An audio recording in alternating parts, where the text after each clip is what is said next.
श्री वेद पुरुषाय नमः। नमस्कार। क्लास नंबर 522 शंकराचार्य जी के भाष्य के अनुसार भगवद गीता जी तो आरंभ किया जाता है। ओम श्री सीता रामचंद्राभ्याम नमः। नमो गुरुभ्यः। ओम अथ काल देवता श्री विक्रमी संवत् 2082 ज्येष्ठ शुक्ल पक्षः द्वादशी चित्रा नक्षत्रम शनिवारः उत्तरायणं ग्रीष्म ऋतुः। ओम तत्सत् श्री शंकराचार्याय गुरवे नमः।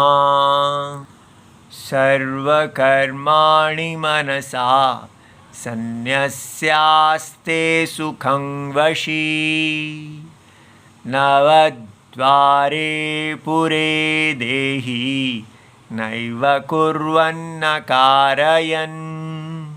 अध्याय नंबर 5 और श्लोक नंबर 13। पुस्तक है Gita press Gorakhpur, book number 10, Shankaracharya ji के भाष्य वाली भगवद गीता जी। तो भगवान हमको बता रहे हैं कि कर्म योग और कर्म संन्यास में कोई विरोध नहीं है। तो पीछे हम देख रहे हैं एक श्लोक कर्मयोग का बताते हैं तो एक श्लोक कर्म संन्यास का बता देते हैं, और वो चाह रहे हैं कि हम देखें कि दोनों में कोई विरोध नहीं है, दोनों एक ही दिशा में जा रहे हैं। ऐसा नहीं है कि पहले ये कहा अब इसका उल्टा कहेंगे। जो कर्म सन्यासी के लिए ये श्लोक है, लेकिन आप देखेंगे कि ये हमारे लिए जो कर्म योगी हैं, जो भगवत गीता में अपने आप को समझ रहे हैं कि हम तो अभी भगवत गीता में प्रवेश करने वाले हैं, तो हमारे लिए कर्म सन्यासी के बारे में क्यों बताया जा रहा है। आप देखिए यही कर्म सन्यास कैसे कर्म योगी का साधन बन जाएगा। देखते हैं कैसे। भगवान कह रहे हैं यह तू परमार्थदर्शी, जो परमार्थदर्शी है माने सत्य को सत्य के अनुरूप देखता है, उसका अज्ञान दूर हो गया है, अब उसने कर्म योग का फल प्राप्त कर लिया है। तो वो कैसे उसकी दृष्टि है। तो सर्वाणि कर्माणि सन्न्यस्य परित्यज्य, वो अब अपने सारे कर्मों को त्याग करके, तो कौन से हैं सारे कर्म नित्यम नैमित्तिकम काम्यम प्रतिषिद्धम। ये चार हमारे दिमाग में बैठ जाने चाहिए कि घर में यदि आप अपने बच्चों को, आप घर के बड़े हैं, घर के माता पिता हैं, बड़े भाई हैं, बड़ी बहन हैं, जो भी घर के बड़े हैं, जब वो घर के छोटों से बात करते हैं तो उन्हें सबसे पहले क्या कहना चाहिए कि कौन से इस घर में 4 प्रकार के कर्म कौन से हैं। जो घर के सदस्य हैं उनको 4 प्रकार के कर्मों का बोध होना चाहिए। पहला कर्म आप अपने घर में बताइए नित्य कर्म। ऐसा कौन सा कर्म है जो घर के सभी सदस्यों के लिए अपने अपने कर्म में नित्य है, अर्थात वो कर्म किसी को नहीं छोड़ना है। तो घर के पिताजी का एक घर के प्रति नित्य कर्म होगा, एक घर की माता जी का घर के प्रति नित्य कर्म होगा, घर के बच्चों का, घर के दादाजी दादी जी, घर के हर सदस्य का एक नित्य कर्म होगा। वो नित्य कर्म क्या होगा? घर रूपी यज्ञ में, कि हमारा ये घर एक यज्ञ है। कैसा यज्ञ? बृहद यज्ञ, जो नारायण के यज्ञ से जुड़ा हुआ है। हमारा घर अपनी मर्जी से नहीं जी सकता। इसलिए सबसे पहले हमारे घर को क्या सीखना है? मेरी मर्जी, मेरी मर्जी। ये सबसे घटिया वाक्य जो है, इसको छोड़ना। अगर एक सागर है, उसमें सारी लहरें, उनका यज्ञ क्या है? उनका नित्य कर्म क्या है? उनका नित्य कर्म है कि वो जाने कि जब वो हिलती हैं तो सागर हिलता है, जब वो रुकती हैं तो सागर रुकता है। अपने आप को समष्टि के साथ समरस देखें। हम एक ही समय पर पार्ट और होल दोनों हैं। हम केवल पार्ट नहीं हैं। जब तक आप अपने घर में ये नहीं समझाएंगे कि you are not just an individual, आप केवल एक व्यक्ति नहीं हैं, आप समष्टि हैं। You are the whole and you are the part. ये है Bharat. You are the whole, limitless, you are the limited. आप असीमित हैं और आप ही सीमित हैं। ये कैसे है? मैं तो सीमित हूं, मैं असीमित कैसे हूं? क्योंकि अगर आप अपने शरीर को देखते हैं तो आपका शरीर असीमित के अंदर है। ध्यान से देखिए, असीमित वो होता है जिसकी कोई सीमा ही नहीं है। अगर आप असीमित इस सीमा के बाहर होता तो वो तो सीमित हो जाएगा। असीमित किसी भी सीमाओं से बद्ध नहीं है।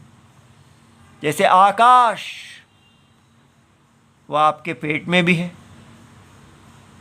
सर्वत्र आपका शरीर आकाश के अंदर है। वायु, आपका शरीर वायु के अंदर है। अग्नि, आपकी अग्नि, शरीर अग्नि वायु के अंदर है, अग्नि के अंदर है।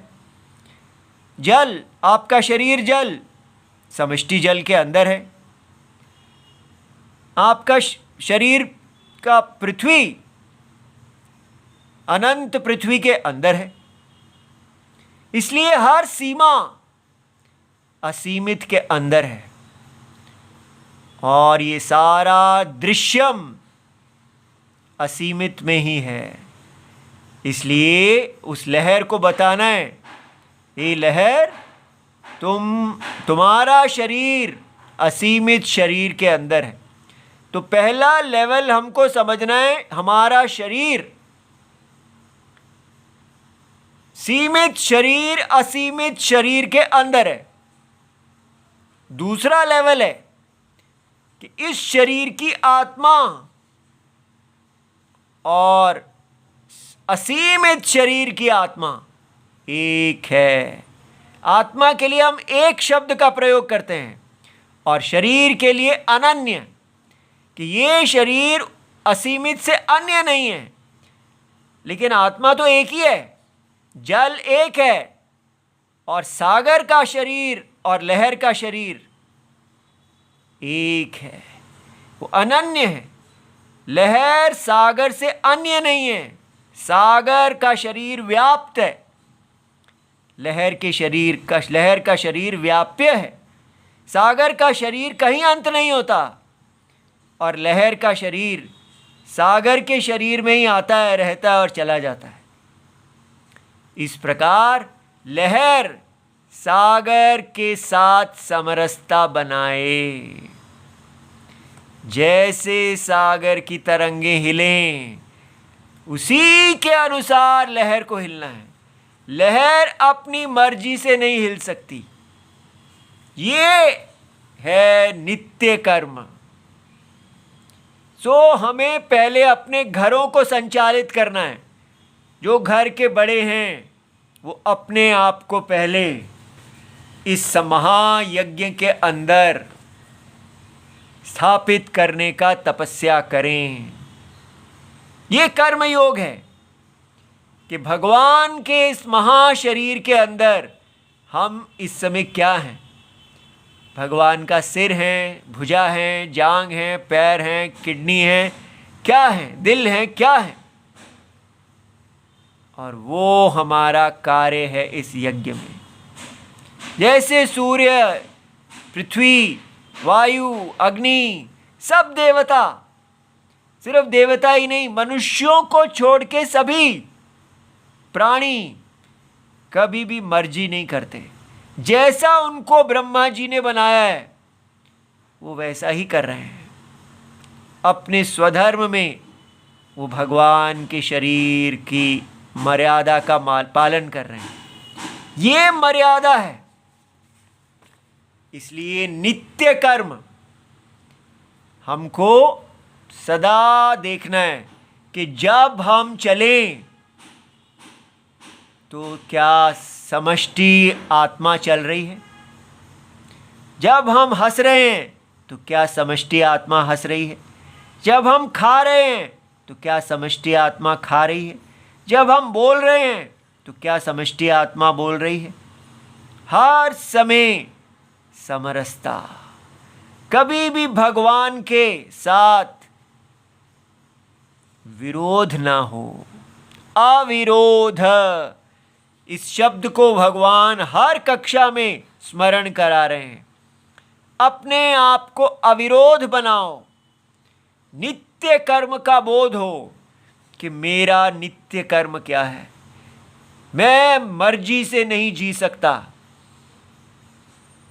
जैसे कि एक अनेक वाद्य यंत्रों का एक म्यूजिक होता है। हर व्यक्ति, कोई बांसुरी वादक है, कोई तबला वादक है, अनेक वाद्य हैं, सब बज रहे हैं। सब, कोई नहीं कह सकता मेरी मर्जी। सबको उस डायरेक्टर के अनुसार चलना है। जो जैसा धुन दी गई है वैसा बजाना है। इसी प्रकार उसको बोलते हैं नित्य कर्म। कि हम यहाँ पर अपने भोग के लिए नहीं आए हैं, हम यज्ञ में पैदा हुए हैं। ये वेद चक्षु हमें बता रहे हैं। और यज्ञ में हम ब्राह्मण, क्षत्रिय, वैश्य, शूद्र अपने पूर्व जन्म के कर्मों से आए हैं। उन कर्मों से हमने सत्व, रजस, तमस गुणों को प्राप्त किया है। गुणों का अर्थ हमेशा सत्व, रजस और तमस होता है। और वो गुण जन्मजात होते हैं। और वो जन्मजात गुण जो हैं, अगर आपके ब्राह्मण के घर में जो भी आप पैदा हुए हैं, आपके जो गुण हैं वो आपको उससे ब्राह्मण का कर्म करना है। नहीं, ब्राह्मण का कर्म क्यों करूं, मेरे अगर गुण जो हैं वो क्षत्रिय के अनुकूल हैं तो मुझे क्षत्रिय कर्म करना चाहिए। नहीं, तब आपको अपने उन गुणों को बांधना है। क्योंकि सिर जो है वो जब बीज रूप से नया सिर बनता है, याद रखें, पुत्र पिताजी ही होता है। एक पौधा जब अपने बीज से नया रूप बनाता है तो आम का फल जो है वो ये नहीं करेगा कि वो किसी अन्य वो अश्वत्थ फल का पेड़ बन जाए। तो देखे कि भाई अब मेरे अंदर अश्वत्थ के गुण आ गए हैं, मैं अश्वत्थ हो जाता हूँ, मैं यूकलिप्टस हो जाता हूँ, मैं नींबू का पेड़ हो जाता हूँ। आम का पेड़ में से का फल जो है वो आम ही रहेगा। इसलिए पिताजी का जो पुत्र होता है वो पिताजी ही हैं, जो बीज रूप में अपने आप को बनाते हैं और फिर अपने आप को नया कर लेते हैं। इसलिए पिताजी का ही काम करेंगे। यहाँ पर दोष मत लाइए कि पिताजी के बाद अगला कार्य कौन होगा वो हमें चेक करना होगा, अपनी मर्जी से करेंगे, वहीं पर नित्य कर्म खराब हो जाएगा। नित्य कर्म उस कुल का नित्य कर्म है। वो पिताजी जब अपना कार्य अपने पुत्र को दे देते हैं तो अगर वो पुत्र वो कार्य नहीं ग्रहण करेगा तो फिर वो संतति टूट जाएगी। जिस वेद की वो रक्षा कर रहे हैं, जिस शाखा की वो रक्षा कर रहे हैं, वो टूट जाएगा। वो ये नहीं कह सकते कि बेटा तुम अब गो रक्षा करो, जाओ तुम जाके युद्ध करो, तो फिर उसका क्या होगा? जो पितृ पीछे सब उस ज्योति की रक्षा करते आए हैं। इसलिए ये भ्रम ना फैलाइए हमारे भारत में। सारे के सारे आचार्य मिलके ये भ्रम फैला रहे हैं कि नित्य कर्म जो है, ब्राह्मण का पुत्र ब्राह्मण नहीं होना चाहिए, शूद्र का पुत्र शूद्र नहीं होना चाहिए। ये कास्ट सिस्टम है। इस प्रकार ये जो भ्रम फैलाया जा रहा है ये बहुत खतरा है। इसलिए उनकी चाल ना चलने दीजिए। कैसे? इसको केवल तर्क के स्थान पर हम नहीं जीत सकते। सदा अंतरात्मा भगवान राम, जब हम देखेंगे कि हम जिस समष्टि यज्ञ में हैं वहाँ समष्टि गुरुजी भी हैं, हम गुरुहीन नहीं हैं, हमें दिशा निर्देश देने वाले गुरुजी हैं। बिल्कुल भी ना डरें। कितना भी मोह कोई फैला दे, अपने गुरुजी में निष्ठ रहिए। राम राम राम राम, बस गुरुजी का नाम मात्र उच्चारण करने से हमारा सारा मोह पाप दूर हो जाएगा। और यही बुद्धि जो सीमित है वो सर्वज्ञ के साथ मिल जाएगी, धर्म को देखने लगेगी। ये जादू है।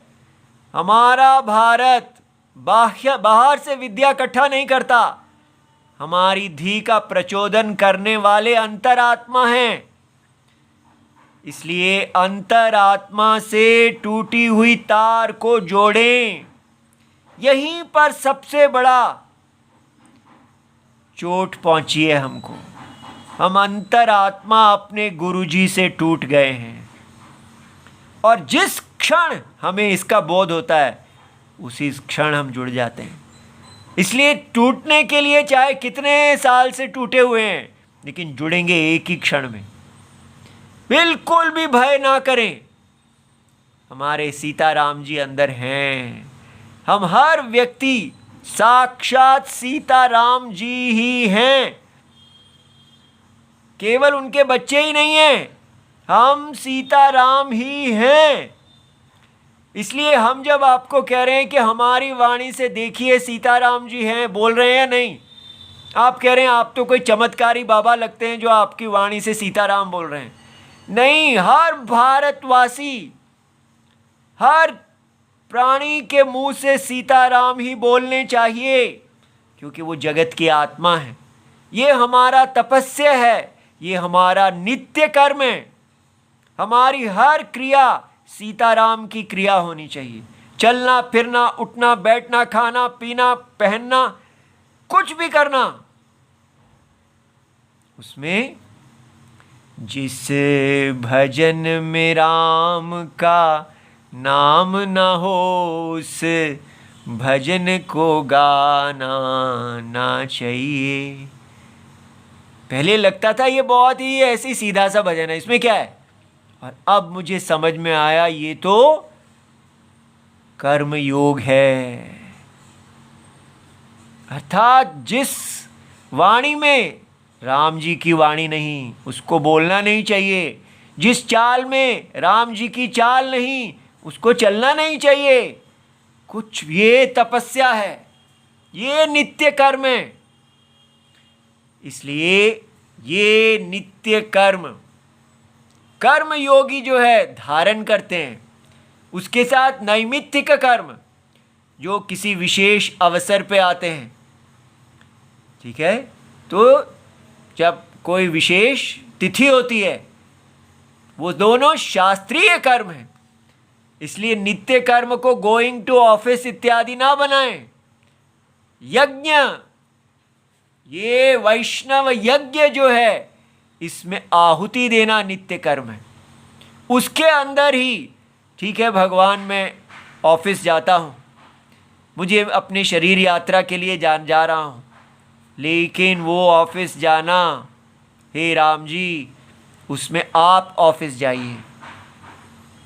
मैं वहाँ पर जो सैलरी प्राप्त करूँ वो आपकी द्वारा दी गई हो।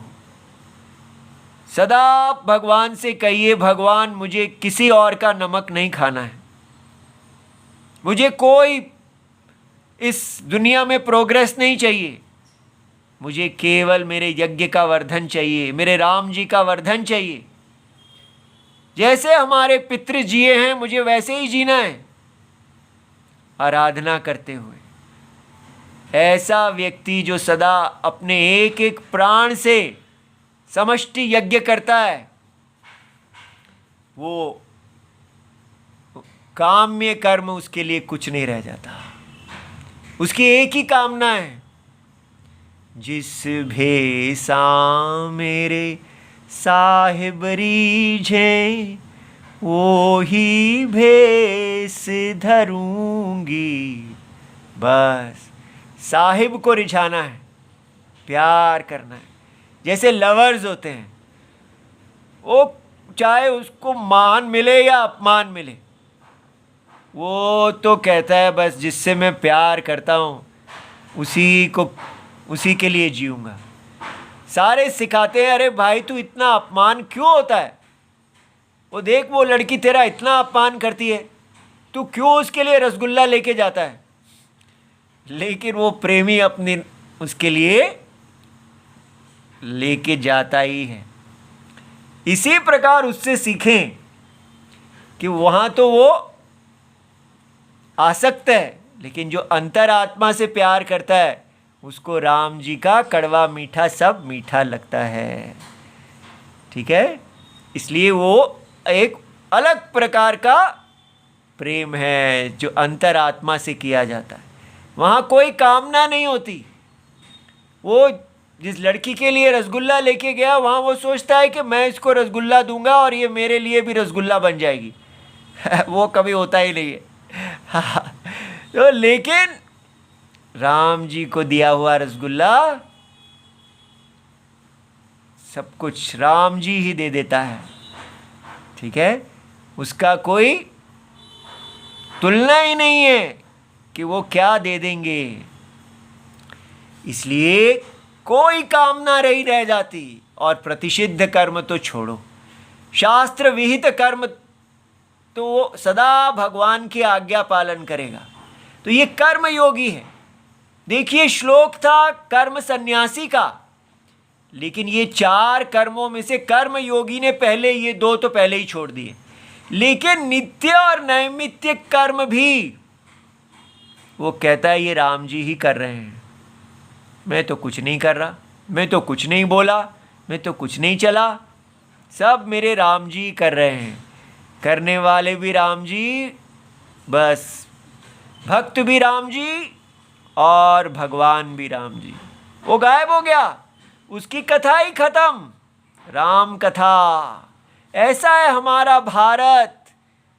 देखिए थोड़ा सा भी जानने पर जन्म जन्म की पीड़ा समाप्त हो जाए।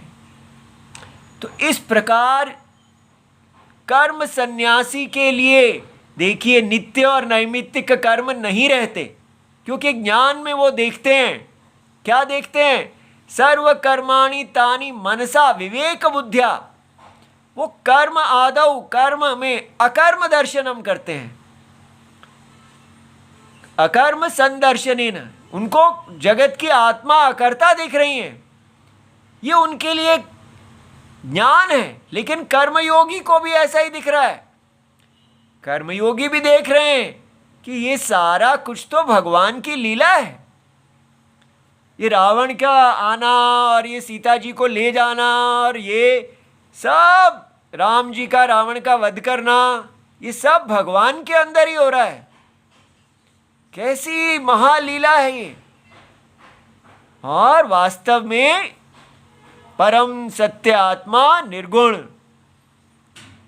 निर्विकार सदा साक्षी रूप में है। उनका किसी से वैर नहीं है, किसी से विरोध नहीं है।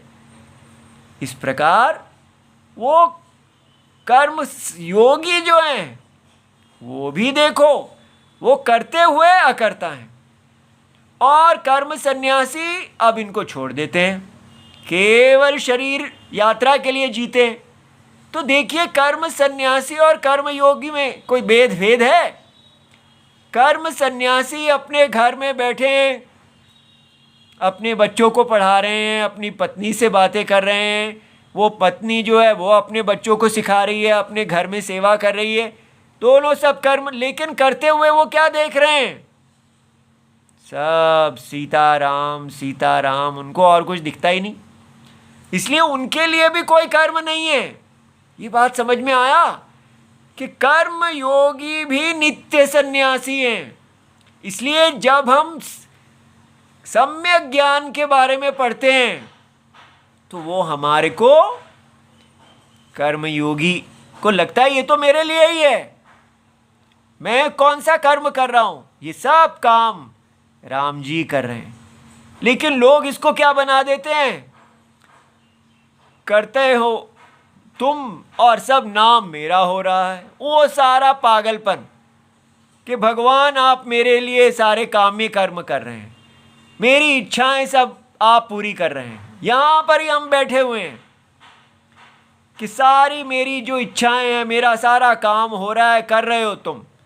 कितना नीच आदमी होगा जो ये ऐसा बोलेगा कि मेरी सारी इच्छाओं को पूरा करने वाले मेरे नौकर आप बैठे हैं, मेरा नाम हो रहा है, काम आप कर रहे हो। कितना नीचता है ये कि काम आप कर रहे हो, नाम मेरा हो रहा है। धिक्कार है।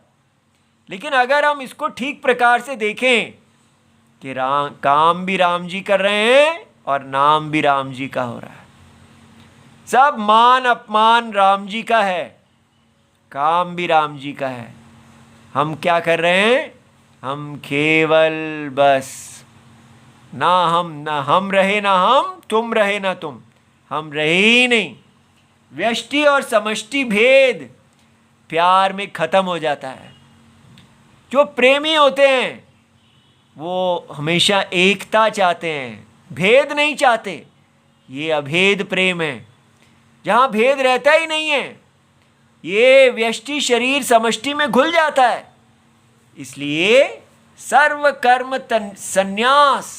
और ऐसा करने से क्या होता है? देखिए ये लाइन, आस्ते तिष्ठति सुखम। आहा, कि वो कर्म योगी भगवान के अंदर अपना सारा कर्मों का संन्यास कर देता है, और ज्ञान योगी कर्म सन्यासी वो जीव और ईश्वर भेद के ज्ञान में स्थित हो जाते हैं और कर्म का त्याग कर देते हैं ज्ञान में, और दोनों क्या होते हैं? सुखी हो जाते हैं।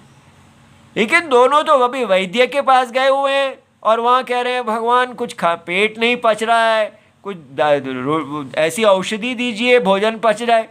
तो सुखम कैसा है? इस शरीर के अंदर अपना अपना गुणधर्म होता रहता है, गर्मी सर्दी आती रहती है, रोग आते रहते हैं, जाते रहते हैं। लेकिन नित्य कर्म, ये दृष्टि हमारी सुख और दुख में भी वही रहती है कि जो भी मिल रहा है भगवान का प्रसाद है। दुख भी आता है, सुख भी आता है, लेकिन राम थोड़ी कहीं चले जाते हैं। राम जी के अंदर ही व्यष्टि रूप में सुख आता है, दुख आता है, सब माया है। स्वप्न के अंदर सुख आए दुख आए, सब एक है। इस प्रकार स्वप्न के सुख दुखों की, रोग की इत्यादि वो तो आएंगे ही आएंगे। जो कर्म है उसके कुछ फल आते हैं। तो इसलिए ये तो ऐसा ही चलेगा, इसमें आश्चर्य की क्या बात है।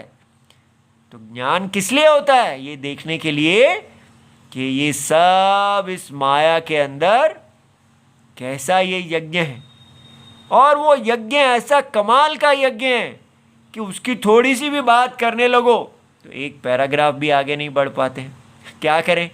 तो हमको कोई पैराग्राफ आगे नहीं बढ़ाना, हमको राम जी के साथ चलना है। अगर वो नहीं चाहते हैं कि हम इससे आगे बढ़ें तो हमें क्या पड़ी है? हमने केवल अपने पति की आज्ञा पालन करना है। एक पति व्रतम, सबसे सुंदर व्रत है हमारी माताजियों का। हम सबको भगवान की पत्नी, भगवान के बच्चे, भगवान का छोटा भाई, भगवान का भक्त, केवल रामायण के अच्छे सुंदर पात्र बनना है। ओम नमो भगवते वासुदेवाय। प्रणाम।